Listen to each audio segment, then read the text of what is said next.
Hello friends, this is Cara-Renee with B.Reborn Art and Healing, coming to you with the promised mixed media paper making tutorial. Now I will preface this by saying that I have done this numerous times on my channel, but I have a lot of new followers and people that are asking, so I thought I would come on and do a two-part project. So we're going to, in video one, we're going to be putting some texture paste using through stencils on various papers. So we're going to do some on some prints, and then we're going to do some on white. I am going to be using 65-pound paper. I like the weight of that better than anything else. So that's what I'm using. Of course, you could use anything else. My main concern is after we do this, we let all that texture paste dry until it's just crispy hard. We're going to then turn around and coffee dye the paper in video 2, and we'll dry that, and then once those are dry, then we will be going in with some acrylic inks and fluid acrylic paint to colorize them as well. That's a lot of wet media to go onto a piece of paper and onto texture. So we're going to do it. I did experiment with this kind of in a little bit smaller way a little while ago, where I did some texturizing, then I coffee dyed, and then we added some inks. So they turned out really, really beautiful. So I thought I would come and do a regular kind of mixed media paper making process in my own way. So again, it'll be two parts. So if you hear the printer, it's because I've got a few more pages printing here of this. So probably only one more actually. Maybe we'll just go with this. We've got 4 papers that are printed on, and then the rest are not. We're going to do 10 pages total. So I think I printed some extra, so I'm just going to pull 6 of these out. So that's 3, 4, 5, and 6. So 1 we're going to put away. There we go. So let me show you the stencils I have picked and the texture paste. So I'm going to be primarily using my Liquitex flexible modeling paste. It's my favorite modeling paste. It's very, very reliable and very hard. But this one is also a good economic choice if you cannot afford, you're looking for something a little bit more or a little bit less expensive. This US Art Supply modeling paste is also really good. So we'll be using a little bit of this as well, just so that I can show you how it behaves. I've got a few palette knives here just so that I don't have to clean them. So let me move that out of my way. And so these are the stencils I've chosen. Some of them are going to be stencils that I use often because I like to go back to my favorites. So this is the script stencil we will be using. Now, these are not going to cover a whole page because none of them are exactly 8.5 by 11, but I thought this would be fun. I haven't really ever, aside from my experiment, I haven't actually ever done modeling paste through a stencil and then coffee dyed and then mixed mediatized them. So I think the script will be really fun. And then we've got this. This is another one of my favorite stencils. I thought this one would be really pretty on a full sheet of paper. That's probably about an 8.5 by 11. My favorite Sean Petit stencils, not sure which ones I will use, but we've got this one that is Moroccan tiles, vintage wallpaper. These are not 8.5 by 11. Let me give you the dimensions of these just in case you're curious. Well, that's 8. Yeah, so they're 8 by 10 actually. So I will be putting some masking tape over this because I don't want to see that come through as an imprint. That's just Sean Petit's little insignia there. So we've got that one and that one, and then we've got this roses one, which I absolutely adore. This is called Large Roses. We've got Layered Up One Alphabet, another favorite of mine. I use these a lot for coffee dyeing and mixed mediatizing, but I've never done it with texture paste. So I know I'm being a little repetitive, but it's going to be really epic. This one's Layered Up 4, and this one is Layered Up 3 Tiles and Flowers, another fave of mine. I use this one a ton. And then we've got this. I'm not sure if I'll use this one because it's actually a mask and not an actual stencil. And then we've got this one, which I'm not a big fan of, so I'm going to put that one away. I was having trouble finding my favorite stencils because I didn't put them away the last time I used them. I really love this. I thought this would be fun to use this half and just do it down the middle of a piece of paper. So we'll see. Or we might put it this way with the paper going the long way. And then this one is also a super fun one, which would be fun to put on the bottom of a piece of paper. And then I also have these large 12 by 12s. I'm not sure about this one, probably not that one. I'm going to set that one aside now that I found my faves, but I am going to use the butterfly. I've used the butterfly before and I love it. Now it's too big for a piece of paper, I believe. Oh, maybe not. Yeah, because our paper, our US letter size is 8.5 by 11. So it does end up. Oh, you know what? We can capture the whole butterfly wing. We won't capture that up there because it's too much there. So we'll get rid of that. So let me get my tape out just so that I can get those ready first. Now that my drawer is jammed. So let's see. I'm going to just go check that printer real quick. It stopped printing.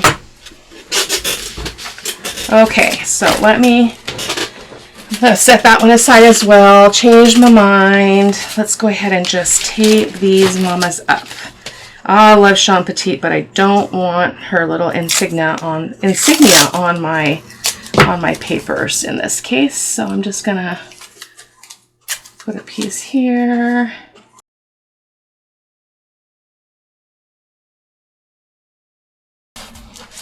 When I was on Sean Petite's design team back in 2019, everybody on the team got, I think, 4 stencils every time she had a rollout of new ones. So that's why I have so many as well. She has an annual birthday sale, and that just is going on this week. So I did order a few more stencils. It's been a while since I've purchased any of her new ones, so I'm not too concerned about that little bit hanging over.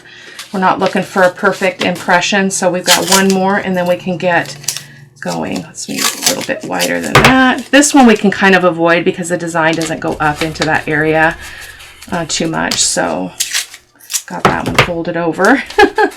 Okay, here we go. Now we're ready. I do have a towel over there to put my stuff on.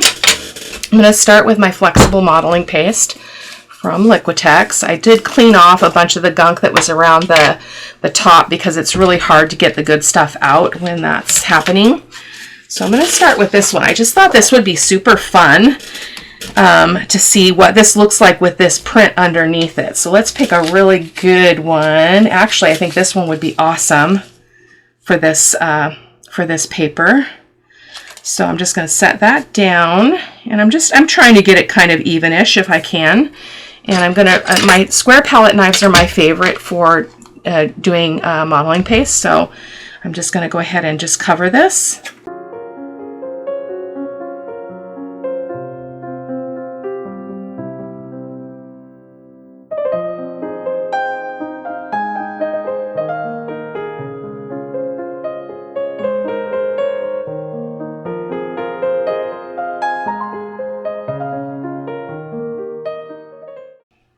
Okay, just getting to the end of this one. Now, of course, this is using quite a bit of texture paste.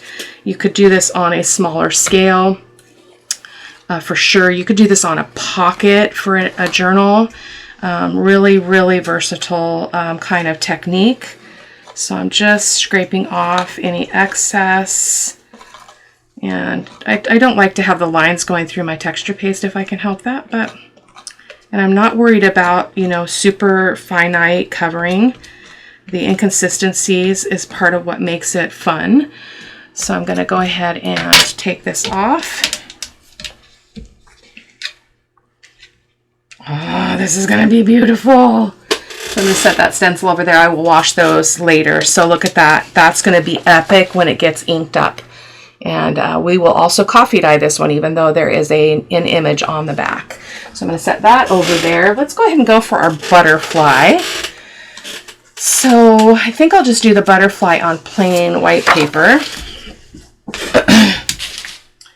And I did some paper with this before, and I just absolutely adore it. Adored it. Okay, so I'm gonna stick this up here, kind of in the middle of the paper, looking from edge to edge there. So that looks to be pretty good. It's not even though. Let me straighten that out. I'm using the side of the stencil as my guide to kind of get that straight, and I'm gonna tape off the top of the stencil, just the parts that I can see. So I'm gonna tape this off. I can probably mostly avoid it, but just in case, it's good to be sure. So I do apologize, this is a little bit off of screen, so I'm gonna pull it up here in a second. Now that I'm taped to my table. There we go. Is that better? Yeah. Okay.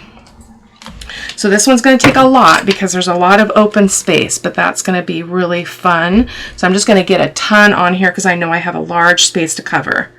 Okay, I'm just going to start plopping this down. Now I have a lot of ink and paint residue on this stencil, so I may get some bleed from the colors coming off of the stencil, but that just adds to the mystique of the paper.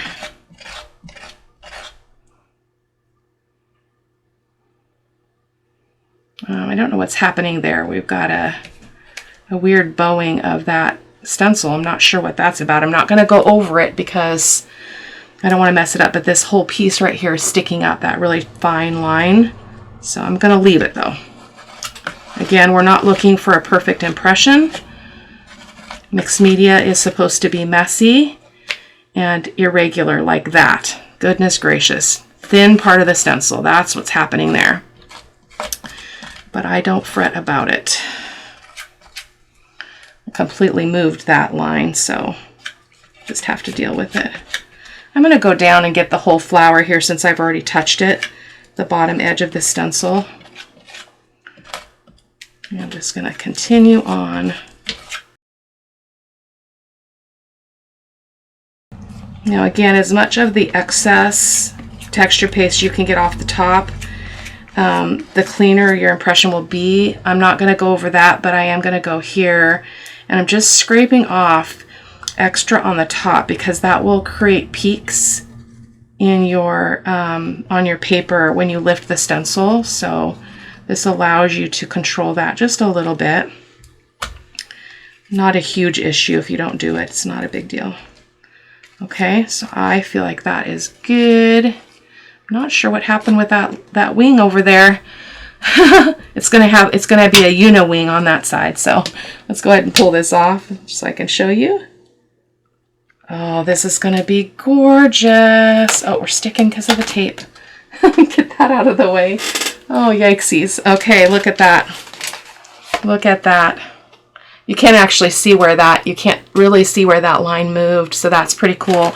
Now I did get some peaks here because I didn't go over that to fix it with the palette knife, so I'm just going to use my finger and just kind of spread that out a little bit. Okay, that is number 2. So let me just shuffle some things over here. All right, what is next? So let's do... I love this paper, but I want to pick something that's going to go with it. I think the rose one will be perfect because this is about a garden, and this is actually a vintage copy from my own stash of something that I collected. So I'm just going to go off the center of this and line it up like so. I just want to try to get it in the middle if I can. Again, you know, perfection is not important. I'm going to get this stuff off the edge before it dries. I don't know why that's doing that. Let's see if I can turn it over and get a better chance at that. It doesn't matter which way they go, so let's do that. Let's do that. Now, a person wouldn't have to do the whole stencil. I just want to, so... Now our stenciling is going to cover up some of those words, but that's okay because other things are going to peek through.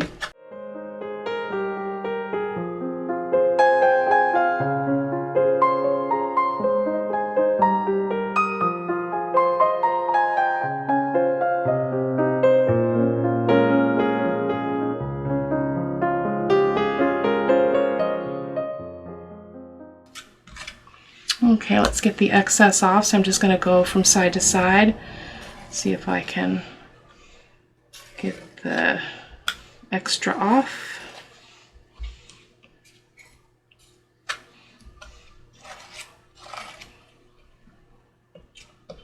It's actually nice if we get some light coating on some of this so you can still see the words. I have no idea what colors we'll be using. Now I'm going to be using acrylic inks and golden fluid acrylic, but you could use whatever you want.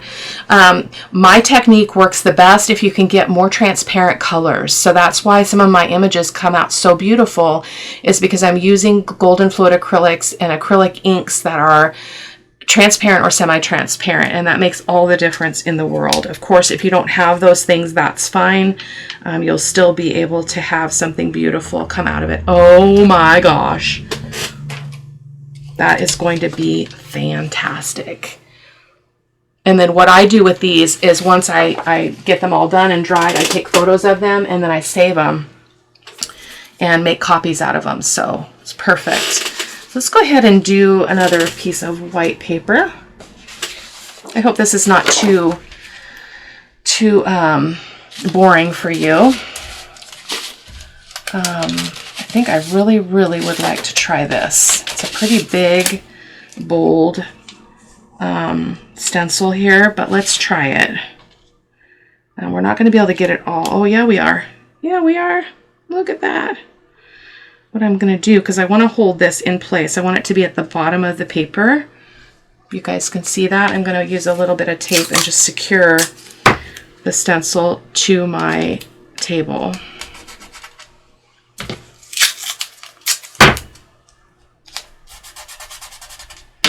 Get one bigger piece on the bottom here. Okay. Same process. So shall we do the other paste? We'll do one more with this paste, and then I'll show you the art supply one so you can see how it behaves. I find that this is thicker and it's just more predictable. And even though it's a little bit more expensive, I've had that jar for a long time and I still have more than probably a little bit less than half of it in there. So it's well worth the cost if you can swing it. If you can't, there's a lot of other options. You can use spackle, like you would you fill your holes in your walls. I've done that before and it's perfect. So, but I am an artist at heart, so I have my artist products, which I really love. So just getting this covered.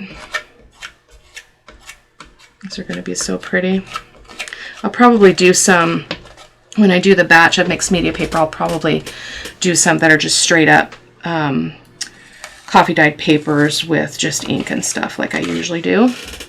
Because I need more that aren't so weird. I've got some prints that are kind of weird because of the way I do it. I'm going to change my process a little bit so that I get the same color combinations on each side of the paper rather than something completely opposite. Then it makes them really hard to use in a journal. So there we go. At least the way that I do them. So that was a perfect coverage. So let's go ahead and pull that off. Come on. Get your fingers under there, Cara-Renee. Yeah. Oh my goodness. That's gonna be epic. Look at that. Look at that impression. It's going to be gorgeous. Okay, put another one there. So let's go ahead and use this paper. And I think I'd like to put maybe my this rose one here. I think it would fit nicely in that space. So this is the way it goes. It's this way. So I think I'm good to just I don't need to tape that down, but because it's been used, so it's crusty from paint, which makes it more durable. But it also can affect its tiny spaces can get kind of messed up. So because I don't wash them very well, because I use them for mixed media. So oh, that just went under the stencil. That's okay.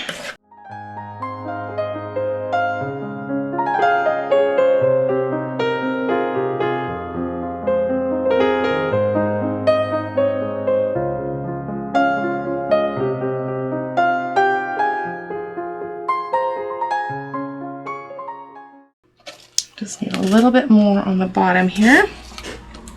I'm not a huge fan of the crisp edges that this creates because of the way the stencil was designed. So I'm going to pick this up and look at it and see if I want to distort some of those edges a little bit. I know that we went under the stencil there a little bit, but that's okay. That's okay. Just pull that up. It's just the irregularity is part of what makes it beautiful. So actually, I don't mind it now that I look at it, but one could come in and kind of spread out some of these edges. I'm not going to do that just because I don't want to mess it up, but that's what you could do if you didn't like these hard lines here. You could fuss with that a little bit, but we're going to leave it for now. So that's that one. And then let's do another white one. And so this one, we're going to do some letters. So when we do the letters, we want to turn it. Oh no, it can be this way. It's when you're doing jelly printing, you want to make sure you turn it upside down. But I love this one as well. Really beautiful stencil. I've taped over the name, so I can't tell you again. I don't remember. Okay, here we go.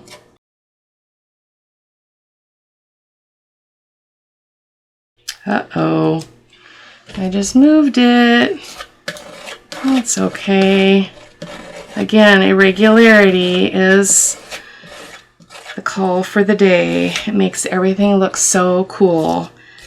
Again, if you are a little bit more choosy about that stuff, you could be more careful than I am and take better care of your stencils, to be honest. I don't take very good care of my stencils because I primarily use them for mixed media. So like that one, I could feel that went under the stencil, but you can feel it because it'll catch, and that's how you know that you've not stayed on top of the stencil. But it is okay. Let's pull that one off. They're all gonna be beautiful no matter what. Actually, I think we did okay. Look at that. This would be absolutely gorgeous, just like it is in a journal page, just like not even colorizing it or anything. Wait for it to dry, fold it in half, and you've got a journal page for a signature. So some kind of color on the back would be nice, but the white on white is actually quite regal. So let me just get this out of the way. I'm running out of room already for my papers, so. Okay, so we've got 1, 5, 6. We might not be able to get all of them. I don't have any more place to put them. Let me switch where I'm putting these used ones. Let me just slide them over a little bit. I got one more space there. So let's go ahead and do this colored one. This is the background paper from the Beautiful Birds kit from Ruby and Pearl, one of my favorite favorite papers rather. So here is another fave stencil. I use this one a lot when I'm doing mixed media paper as well as jelly printing. So I'm just going to center that again and get some texture paste.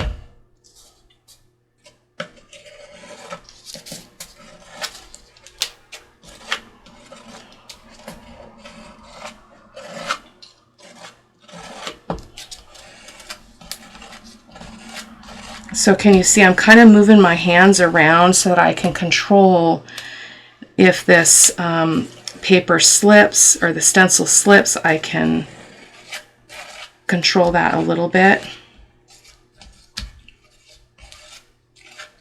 I've got to go at this other angle to get that line there. There we go.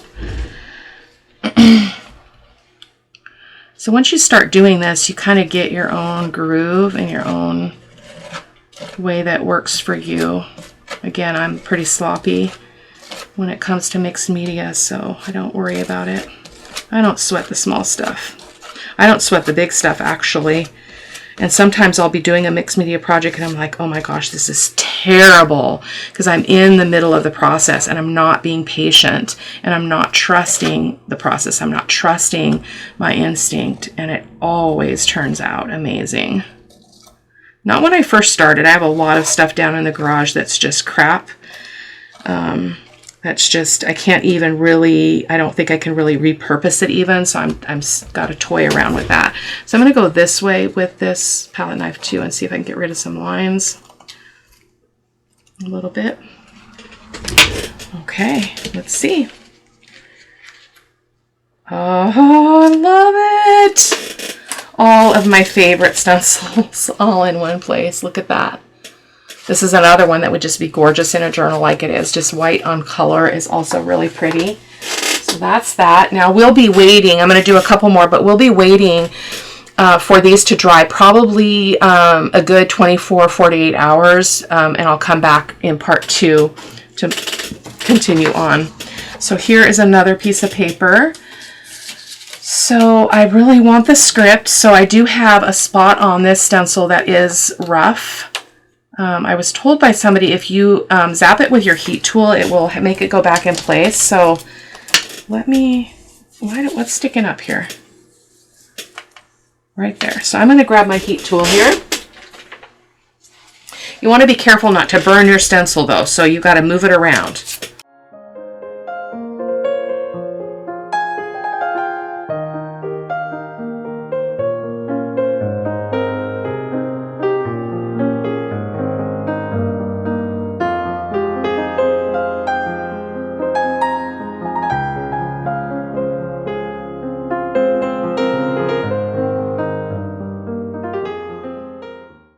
I think the only spot was kind of up there at the top of that stencil right here. It didn't really work, so we're going to probably get some fussiness. We might move this stencil around instead of using the whole thing. So let me, no, we're going to just use it. If it goes wonky, it goes wonky.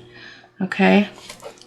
I'll just try to be very careful in that spot. I think I must have heated this one before because the stencil is a little bit warped there. I might just go this way and kind of go in a little bit of a S curve on this paper instead of using that part of the stencil. So we'll see.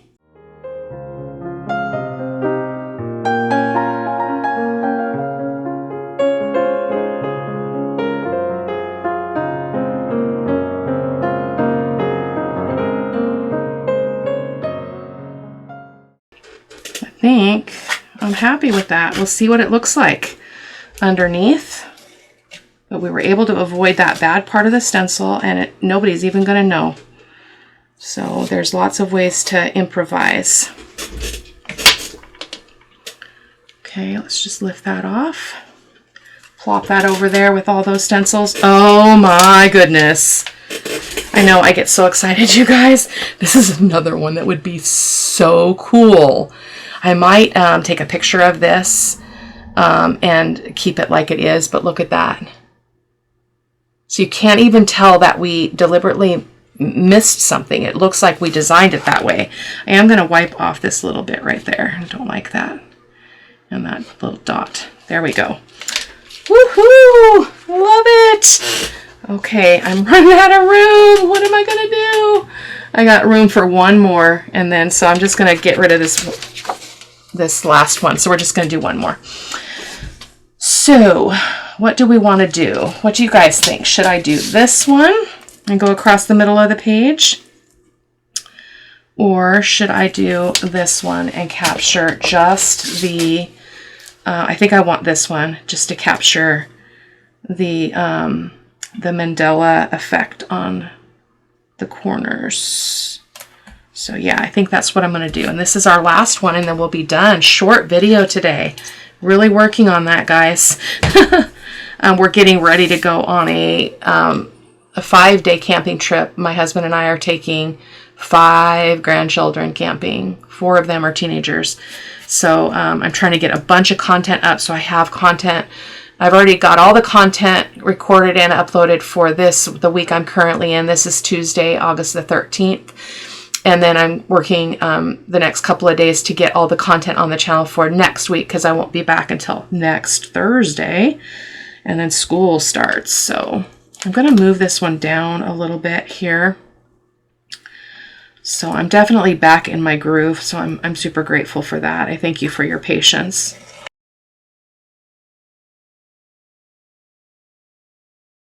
I don't think I've used this stencil before. I used the smaller mandala corner stencil before, but not this one. I got these from Amazon. I'll try to remember to link them. Very affordable and very good stencils, surprisingly. Usually when you get them kind of in bulk, I think they came with 10 in the package. Very, very good price. They can be kind of not great quality, but these are top of the line. They are very good. So I'm having trouble getting my finger to hold onto this paper. There we go. Okay. I'm not even going to really worry too much about all those peaks. I'm just not getting it on this part or that part. So let's go ahead and get this last bit, and then we will call it a day. I might do some more stenciling on some smaller pieces of paper just to play, but just because I have all the stuff out.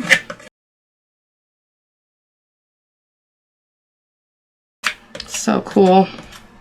And again, you can remember that if you get something somewhere where you don't want it, like if I got it over there, I got it on something here, I can just wipe it off with my finger or a baby wipe. So it's pretty easily corrected, since that design is pretty close to the bigger part of this. So let's pull this off and see see what we have. Fingers. Okay, let's get something under there. There we go. This one almost covered the whole page, so that was kind of nice. There we go. Just pulling that off in an awkward fashion. Boom. Yeah, we didn't even get it anywhere I didn't want it other than right there. So that is epically beautiful. Again, another one that would be absolutely gorgeous just on a piece of plain paper, maybe with a little bit of color in the background. Like this one just coffee dyed would be absolutely gorgeous. So what I might do is, because we'll have to pause to dry in video 2, we'll have to pause to dry all the coffee dyed, well, pause to dry, we have to give it some time to dry. So it might be a few days before I can come back after that step. It'll be still in the same video, I think. We might do a part 3, we'll see. I don't know, no promises. And take pictures of the coffee dyed sample as well before we colorize, so that I've got more fodder for my stash. So that is absolutely gorgeous. So guys, that is it for today. I think we may have to break this up into 3 videos, so I hope you guys don't mind. They will be a little bit spread out because it just depends on how fast things dry. Today in Washington State it's supposed to rain, so I can't even put anything outside to dry. So we're just going to have to be patient and wait. So I will see you next time. Take care. Bye-bye.